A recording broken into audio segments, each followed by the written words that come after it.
어느 날 평범한 직장에서 일하던 한 남자가 예수님께 부름을 받았습니다.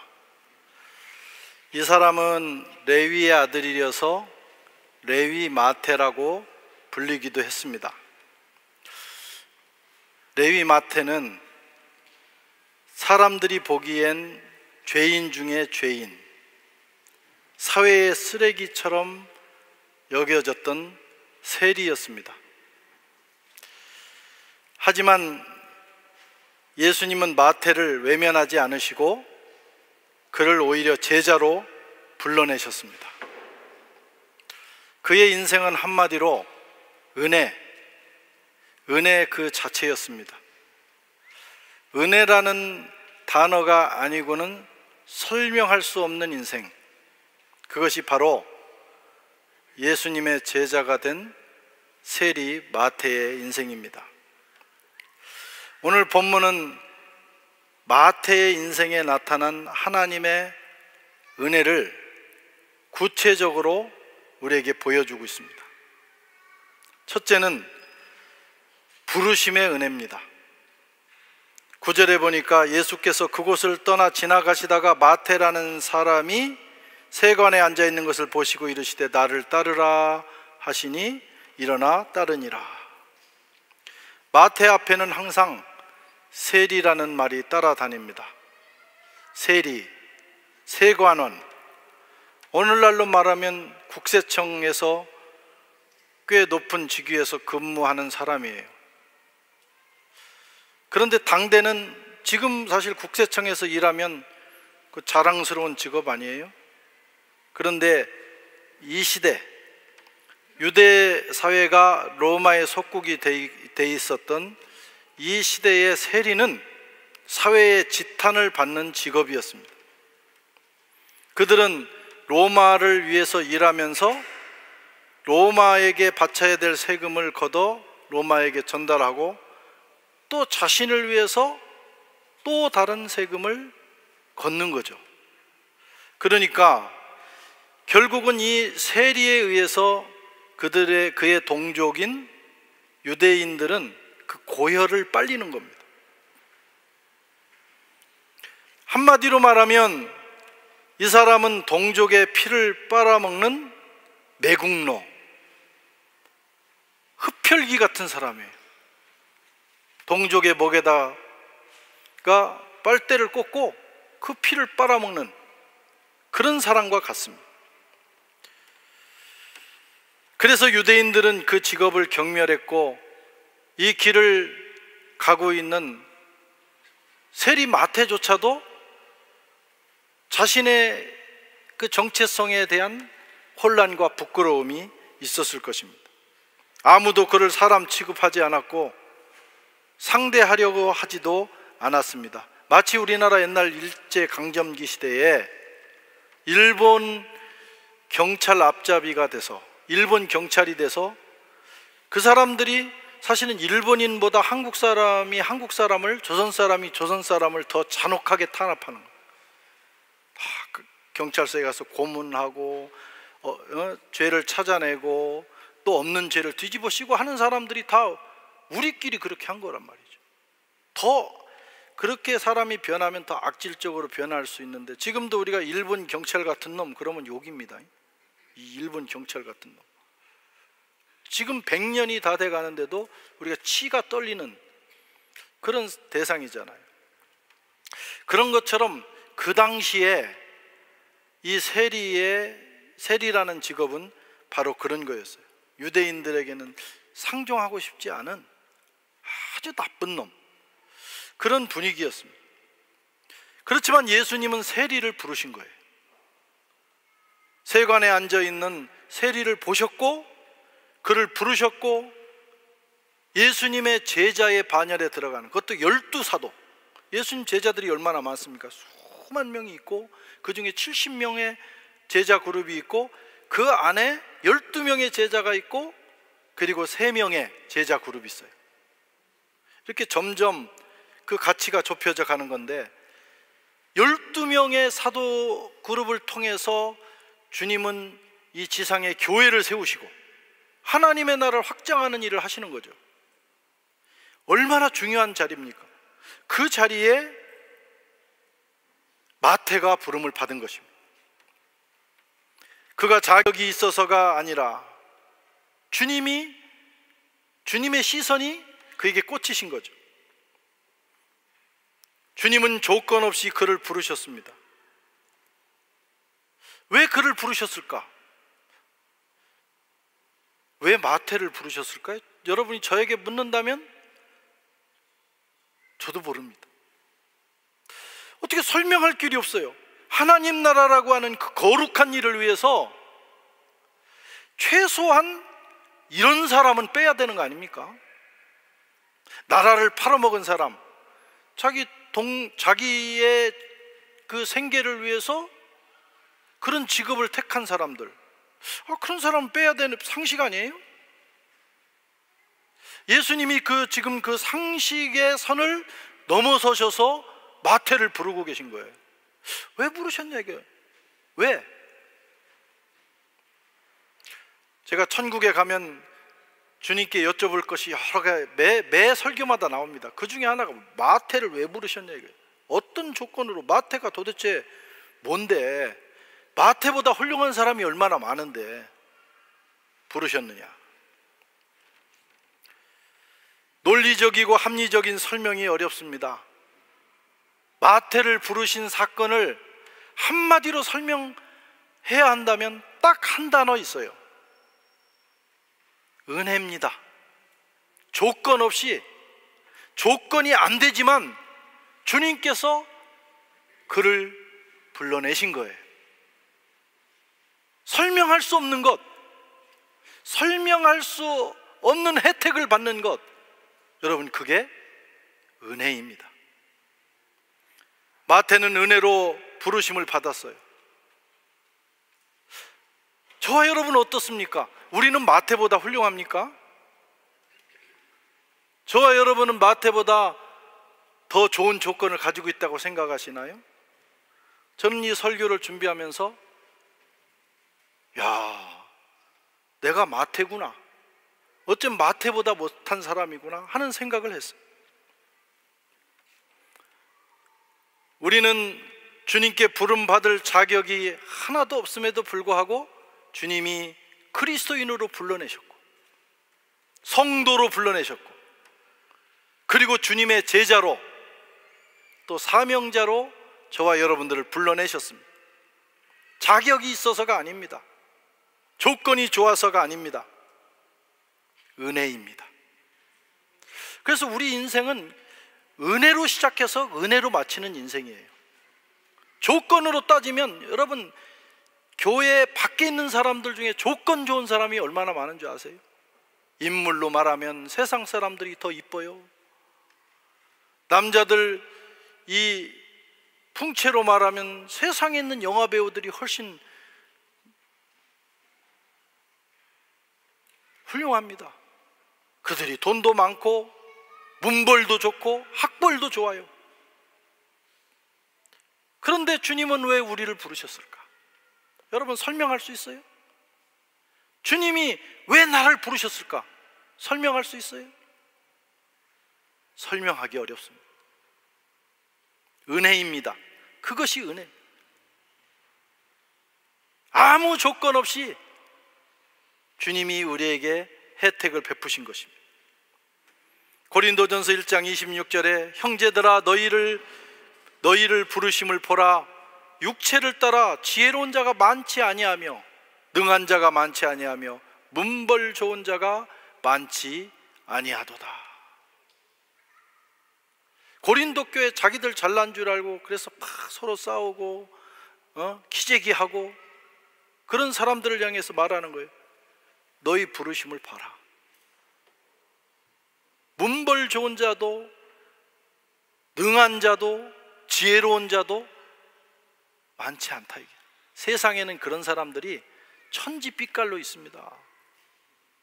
그런데 하나님께서 그 중에서 고린도 교인들을 불러내셨고 오늘 선한교회 성도들을 세상으로부터 부르셔서 하나님의 자녀로 성도로 주님을 가까이에서 섬기는 이들로 세워주신 것입니다. 오히려 우리는 하나님을 부인하거나 하나님을 원수로 알고 살 때가 있었어요. 우리가 아직 죄인 되었을 때, 우리가 하나님을 부정할 때, 여러분 과거를 조용히 앉아서 돌아보세요. 우리가 하나님을 향해서, 우리가 하나님을 알지 못할 때 얼마나 많은 막말을 했는지, 하나님을 경멸하는 말, 신성모독죄를 범했는지. 저 올라가셔서 저 문 좀 닫아주세요. 탁 튀어 올라가야 돼요. 거기요.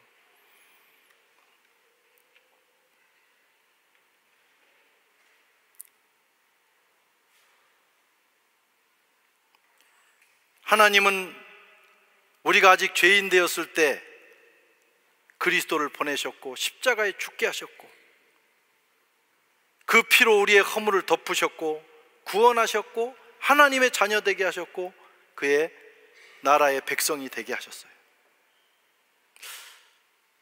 이것을 설명할 수 있는 유일한 단어는 은혜입니다. 그래서 우리는 은혜 받은 사람들이에요. 우리가 설교 끝나고 그날 그 설교가 잘 들어와서 마음에 감동이 와서 눈물이라도 몇 방울 흘리면 오늘 정말 은혜 받았고 나가면서 이렇게 그런 날은 악수하는 강도가 다릅니다. 은혜 받았습니다.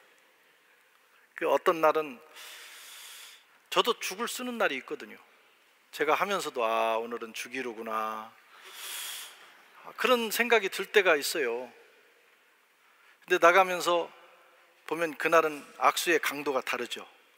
그냥 싹 얹고 갈 수도 있고 한 말도 안 하고 갈 수도 있고. 우리가 그때 이제 은혜 받았습니다 이렇게 표현을 합니다. 사실은 감동이 와도 은혜를 받은 거지만 감동이 안 오고 그냥 앉아서 이게 뭔 말인가 해도 그 자체가 은혜예요. 우리 인생 자체가 은혜라니까. 내가 살아있는 것 자체가 은혜라니까. 내 몸이 여기 와서 하나님께 이 거룩한 예배를 드린다는 자체가 은혜입니다. 로마서 5장 8절에도 우리가 아직 죄인 되었을 때 그리스도께서 우리를 위하여 죽으심으로 하나님께서 우리에 대한 자기의 사랑을 확증하셨느니라. 이걸 어떻게 설명할까요? 우리가 아직 죄인 되었을 때, 하나님을 알지도 못했을 때, 하나님을 부인할 때, 하나님을 향해서 우리가 막말을 하고 있던 그 순간에도 하나님은 우리를 사랑하셨어요. 자기 아들을 십자가에 죽일 만큼 사랑하셨어요. 그리고 우리를 부르신 것입니다. 그것이 은혜, 그것이 오늘 마태에게 나타났던 은혜이고 저와 여러분들에게 나타난 은혜입니다. 두 번째는 함께 하심의 은혜. 첫 번째는 불러주신 것이 은혜라면 두 번째는 함께 하심의 은혜. 9장 10절에 보면 예수께서 마태의 집에 앉아 음식을 잡수실 때 많은 세리와 죄인들이 와서 예수와 그의 제자들과 함께 앉았더니, 예수님이 이제 세리 마태의 집에 가셔서 식사를 하시게 됐어요. 거기에 모인 사람들은 끼리끼리 모인다고 되게 마태 친구들, 소위 그 사회에서 죄인이라고 취급도 못 받는 죄인들이 모였습니다. 예수님은 그 자리에 가신 거예요. 당시로 말하면 이것은 일간지 탑 기사로 나올 만한 스캔들이었어요. 랍비가 지금 죄인들과 함께 식사를 하고 있다. 여러분, 은혜는 단순한 사면장이 아닙니다. 용서해 줬다, 그를 불렀다, 그걸로 끝나는 것이 아니에요. 예수님은 마태를 부르신 후에 그와 함께 식탁 교제를 하면서 은혜의 깊이를 더하셨습니다. 유대 문화에서는 함께 식사하는 것, 이것은 친밀감, 동일시를 의미합니다. 우리도 한국 사람들도 비슷하잖아요. 밥 먹는 관계, 그거 굉장히 친한 관계입니다. 식구, 한 식구, 얼마나 끈끈한 관계입니까? 비밀을 나누고 동고동락하는 그런 관계.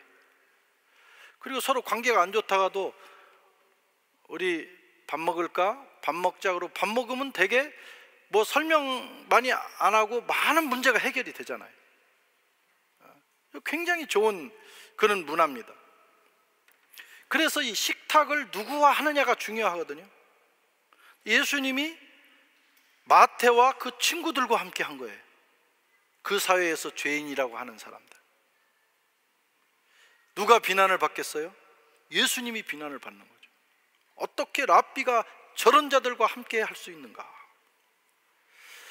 예수님은 그 많은 비난을 감수하고 세리의 집에 들어가셔서 죄인들과 함께 식탁을 나누셨습니다. 11절에 바리새인들이 보고 그의 제자들에게 이르되 어찌하여 너희 선생은 세리와 죄인들과 함께 잡수시느냐.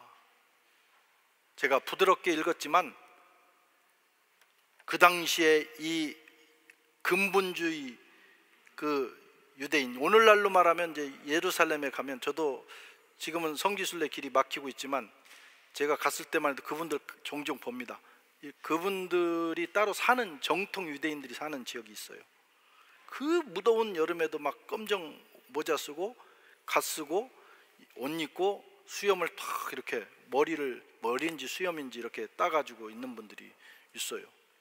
그분들은 철저하게 이 바리새인들처럼 율법을 지키고 자신들의 정통을 지키는 사람들입니다. 막 그 나이가 그 날씨가 40도 되는데도 그렇게 복장을 하고 그걸 지키는 사람, 얼마나 무서운 사람들이에요. 사실 그걸 지키는 사람들이라는 거예요.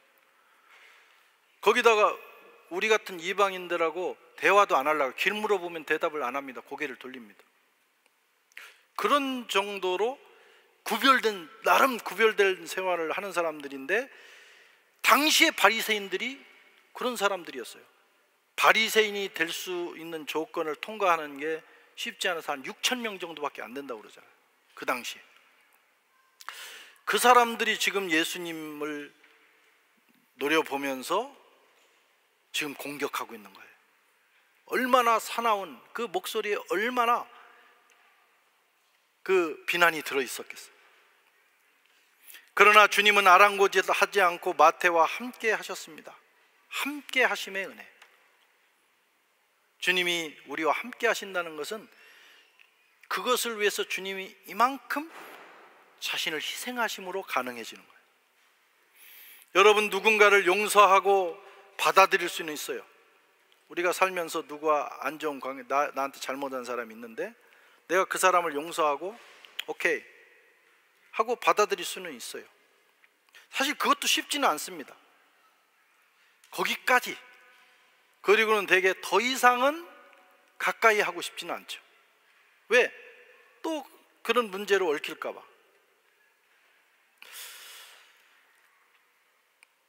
그 사람과 관계를 계속하는 것은 불편하고, 그래서 그 사람과 거리를 두고 싶은 것이 사람의 마음이에요.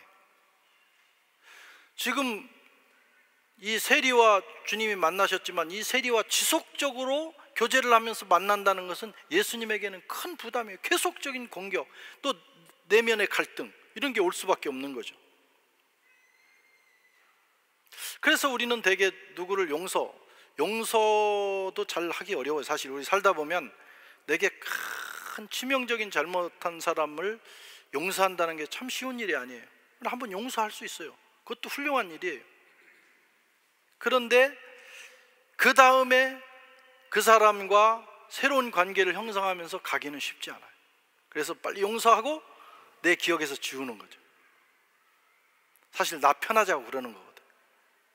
그래도 그것도 평생 내가 막 누구 용서 못하고 막 기도할 때마다 생각하고, 희한하게 용서를 안 한 사람은 기도할 때마다 꼭 그 생각이 나. 그래가지고 막 그 사람에 대해서 기도하면 더 미운 감정이 또 생기고. 그래서 용서를 해야 됩니다. 용서를. 근데 용서를 혹시 했어도 여기까지. 내가 그 다음에 새로운 관계를 맺으면서 그 사람과 함께 간다는 건 또 다른 문제예요. 쉽지 않아요. 다윗이 그랬습니다. 다윗의 가정에 불운한 일이 생겼어요. 여러 자식들이 있는데 그 중에 암논이라고 하는 왕자가 이복 누이인 다말을 연모하게 됐어요. 그러니까 아버지는 같아. 옛날에는 왕족들은 다 근친혼을 했어요. 그래서 그 왕의 씨를 보호하는 거예요. 그 근친혼을 많이 한 오래되면 어떤 몸에 변형이 와가지고 그 합스부르크 왕가의 그 임금들은 되게 왕들은 이렇게 턱이 이렇게 주걱턱이 돼. 이게 다 이제 근친혼에서 오는 그런 전통이 있어요. 자기들의 그 왕의 씨를 보존하는 거죠. 근데 이때도 마찬가지라고. 암논이 자기의 다말 이복 누이와 사랑을 하는 것 자체는 큰 문제가 아닐 수 있어요. 근데 어쨌든 구애를 해가지고 둘이 하룻밤을 잤는데 그리고 나서 암논 마음이 싹 바뀐 거예요. 그리고는 냉대하고. 그러니까 충격을 받은 이 누이가 이제 알아누웠어요. 그리고 나중에 압살롬이라고 하는 아들이 이걸 알게 된 거예요. 이 압살롬이 누구냐면 다말의 어머니가 같아. 그 왕자예요. 그러니까 자기 친누이잖아요. 그래서 화가 난 이 압살롬이 결국은 자기의 이복 형제인 암논 왕자를 죽여버립니다. 그러니까 살인사건이 왕자의 난이 생긴 거예요. 왕자들 사이에. 다윗은 이 일을 보고 슬퍼하며 분노했고, 그리고 압살롬을 유배를 보냅니다. 죽이지는 않았어요. 압살롬은 당시에 왕자들 중에 가장 잘생긴 사람, 출중한 사람, 아까운 사람이죠. 근데 이런 일을 저지르게 된 거예요.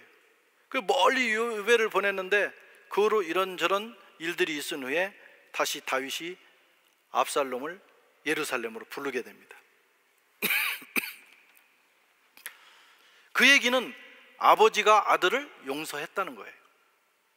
네가 저지른 그 일을 용서받을 수 없는 일이지만 이제는 다 끝난 일이니 내가 너를 용서했다 라고 하고 받아들였는데, 다윗이 그 다음에 어떻게 하느냐면, 아니 불러서 가까이 놓고는 다시는 그를 만나지 않는 거예요.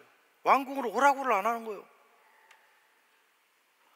이게 더 괴로운 일입니다. 멀리 있으면서 그 아버지의 용서를 바라던 압살롬의 마음보다 불러놓고 바로 지척에 있는데 상종하지 않는 그 상태, 그것이 더 사실 힘든 거예요. 그러자 압살롬의 마음에는 서운함이 일어났고, 서운함은 분노가 됐고, 분노는 아버지에 대한 경멸의 마음이까지 간 거예요. 그래서 결국은 구테타를 일으킵니다. 완전히 조정을 장악해버리고 아버지와 그 일행은 피난길에 올라야만 했어요. 나중에는 그 아들도 죽임을 당합니다. 이런 일들이 일어나요. 이게 다윗이 딱 그것까지 품었더라면 얼마나 좋았겠어요. 근데 그게 다윗 같은 그 위대한 사람도 자기 자식을 죽인 또 다른 자식을 그렇게 함께 하기는 어려웠던 거예요. 마음으로는 용서했지만 함께 만나면서 식탁을 하기는 어려웠던 거예요. 그게 참 어려운 겁니다. 여러분, 우리도 한 번 용서하는 것은 어려운 일입니다. 그러나 죄인과 함께 하는 것, 또 나의 원수와 함께 하는 것은 더 어려운 일이에요. 하지만 진정한 사랑과 용서는 함께 함으로 완성됩니다. 우리가 함께 지낼 수 있을 때, 함께 식탁을 나누고 교제할 수 있을 때 비로소 그 사랑이, 용서가 완성되는 것입니다. 그래서 예수님은 유대사의 거친 비난을 받으면서도 마태의 집에 들어가셔서 마태와 함께 하셨고, 마태를 데리고 가셔서 제자 공동체에 허입을 해주신 거예요. 그리고 함께 3년을 지내셨습니다. 함께 하심의 은혜, 이 은혜가 저와 여러분에게도 있기를 바랍니다. 주님은 저와 여러분을 용서하시고 사랑하시고 부르셨을 뿐만 아니라 함께 하시기를 원하셔요. 사실 주님과 우리가 함께 한다는 것은 누가 손해보는 거예요? 주님이 손해보시는 겁니다. 하늘 보좌를 버리시고 이 땅에 오시는 일도 하셔야 되고, 또 성령님, 그 거룩하신 영이 우리 같은 좁쌀 같은 마음속에 들어오셔서 거주하셔야 돼요. 우리 마음속에 얼마나 거룩하지 못한 것들이 많아요. 성령이 거하실 만큼 우리는 깨끗하지 않습니다. 나쁜 생각을 하고 온갖 쓰레기로 가득하고 이생의 자랑, 안목의 정욕, 육신의 정욕, 탐욕으로 가득합니다. 그럼에도 불구하고 그분이 우리 속에 오셔서 우리와 함께 계시고 심지어는 영원히 떠나지 않으신다는 거예요. 우리는 종종 우리가 성령님을 우리 마음에 가두고 감옥을 만들어 버립니다. 얼마나 불편하시겠어요. 우리와 함께 하시기 위해서 오셨는데 교제는 안 하고 그냥 당신은 저 구석에 계십시오 하고는 우리가 지날 때가 얼마나 많습니다. 그런 걸 감수하시고 성령님이 우리 속에 오셨어요. 그게 함께 하심의 은혜입니다.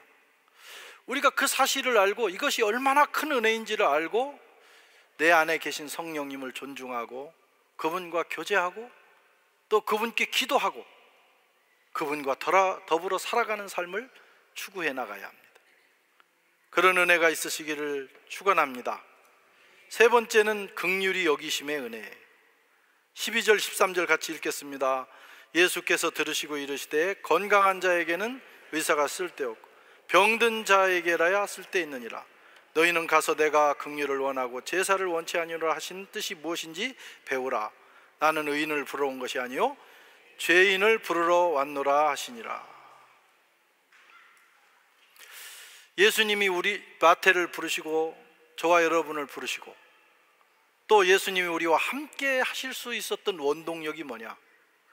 긍휼의 마음입니다. 이 긍휼이라고 하는 하나님의 성품, 하나님의 마음이 이 모든 것을 가능하게 하신 거예요.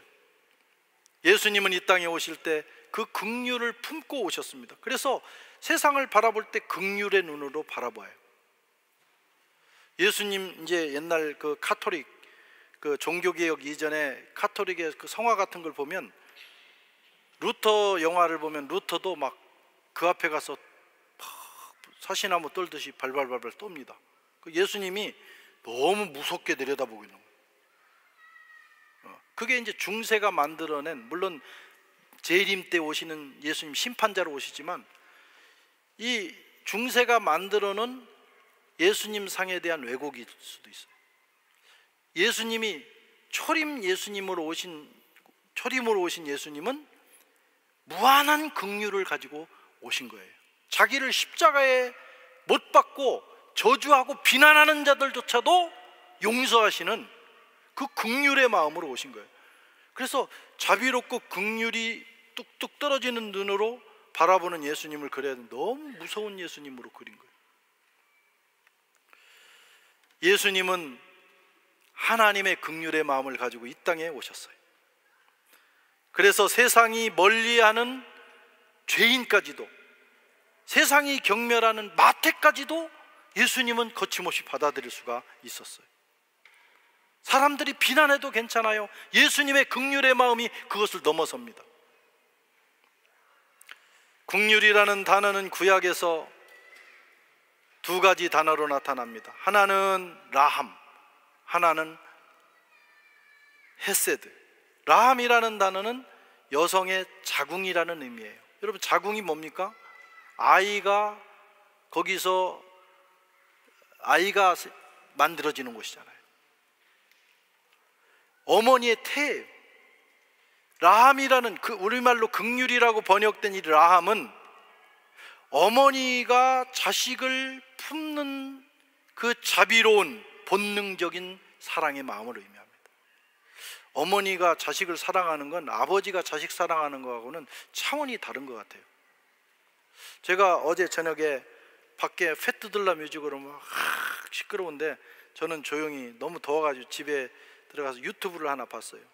근데 그 가정 상담에 대한 유튜브인데, 어느 한국 아빠와 베트남 엄마가 두 분이 결혼을 해서 두 아이를 하는데, 이 남자아이가 12살짜리인데 너무 거친 거예요. 막 게임에 빠져 있고 엄마를 경멸해. 엄마를 막 쌍욕을 하고, 엄마한테, 엄마가 이렇게 건드리면 막 가서 막 더럽다고 닦고. 근데 아버지가 그걸 단호하게 못하는 거예요. 아버지가, 나는 저 아버지 약간 병신 같다 그런 생각이 들었어요. 아니, 절대 딱 막 심판을 내려주고 애가 가르쳐야 되는데 그냥 달래고 기분 맞춰주고. 그래서 이게 그 베트남 아내라 해서 좀 오히려 아들도 무시하는가 그런 생각이 들 정도로 막 화가 나더라고. 그 상담하는 그 오은영 박사도 약간 화가 났더라고. 근데 나는 조금 더 났어요. 야, 저런 게 있냐? 아무리 그래도 막 엄마를 가서 막 저기로 때리고, 머리를 잡아 챙기고 막 주먹으로 때리고. 나는 지금 태어나서 개망나니들을 많이 봤지만 자기 엄마한테 그러는 개는 못 봤거든요. 근데 애가 그러더라고, 12살짜리가. 제가 그 얘기를 하려고 하는 게 아니고, 그런데도 이 엄마가 말이죠, 엄마가 끝까지 얻어맞으면서도 그 힘으로 제압할 수 있죠.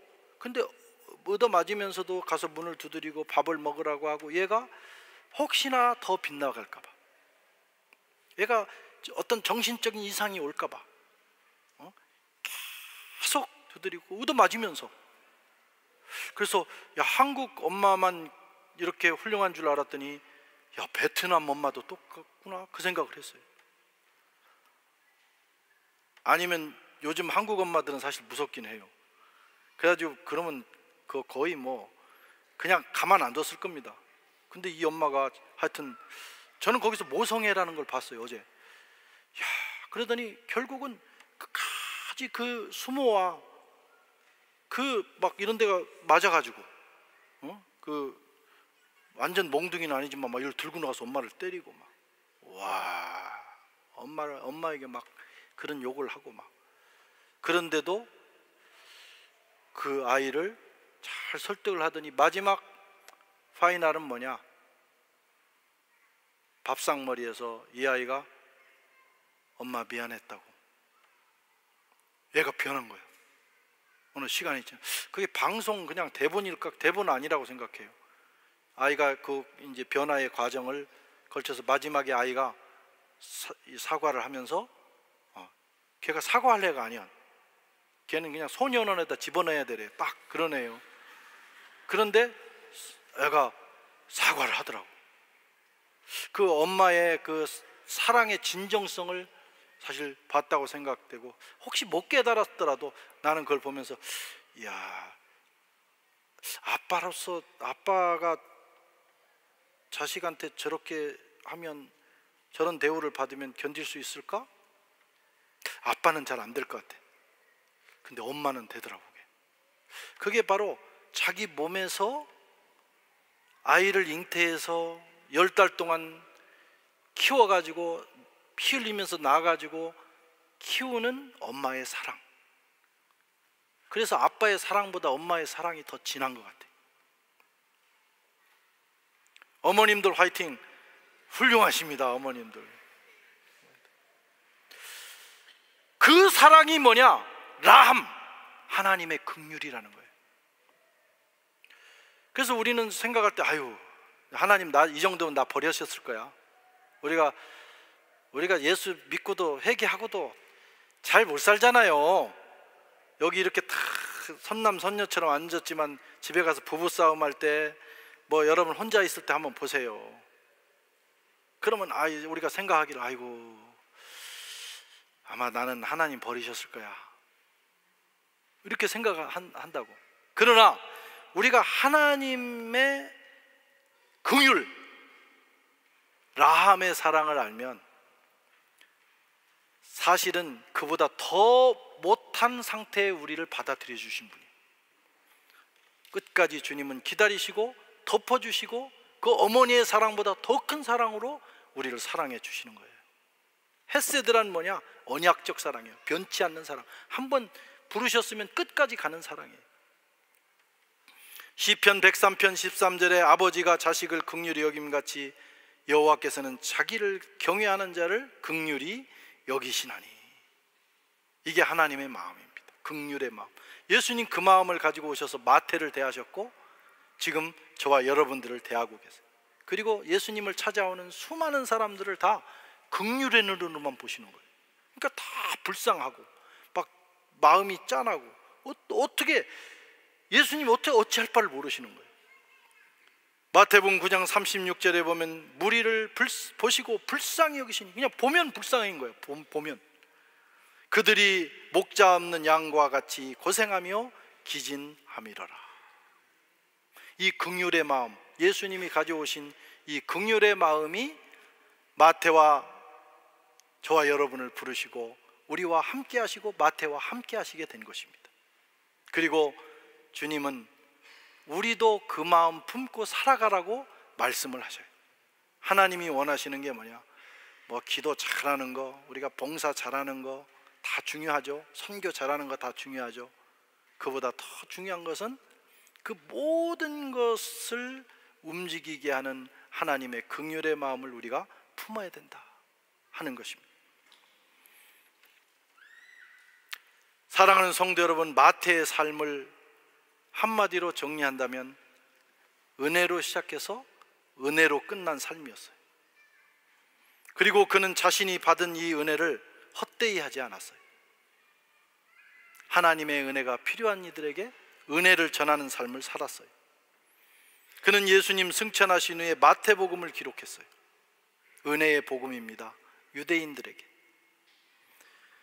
그는 유다와 이디오피아, 페르시아, 마케도니아를 다니면서 복음을 전했고 이디오피아 왕과 여왕에게 복음을 전했는데 이 마태에 가서 보니까 이 이디오피아 왕이 너무 음란하고 또 우상숭배를 하는 거예요. 그걸 지적했다가 그만 잡혀서 창에 찔려서 순교를 하게 되었습니다.